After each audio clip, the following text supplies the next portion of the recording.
This is God's paradise. Last week, it was Satan's playground. Thousands of college students from all over America were celebrating spring break.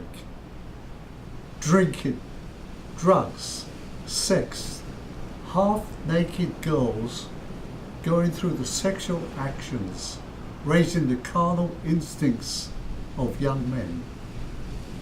No wonder rapes took place. There was even a gang rape, and hundreds of people were watching. Ladies, you are the ones that suffer. Your parents send you to college and you come home pregnant. And then you have to decide, what are you going to do with this unwanted child?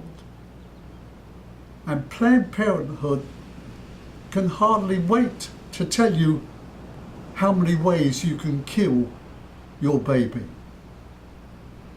This is nothing new. Spring break started off in the Garden of Eden with Adam and Eve. They broke with God. This was followed by the time of Moses, when they had idols and they were holding sex around those idols. The result of those idols, the fire god Moloch. This was a fire god with a big oven and a fire, and they take the baby because it was supposed to be a sacrifice, and toss the baby in the fire and burn it alive. You would never dream of tossing your baby in the fire. Instead, you toss your baby into trash cans with the compliments of Planned Parenthood. This reminds me of the Sodom and Gomorrah. They were so evil of the things that they were doing, God could not find one single person that was decent, and he wiped them off the face of the earth. Do you think he could find a decent person in Panama City? You bet he couldn't.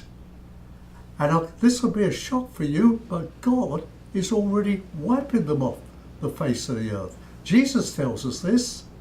In Luke 16, Jesus tells us the story of the rich man who was in hell and in torments. I'm a 94-year-old World War II veteran, and I've seen a lot of living and I've seen a lot of dying.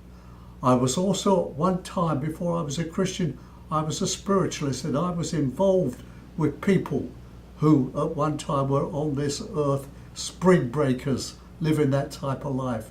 And it was terrifying, and I'm heartsick to think these young men and young women are going to hell.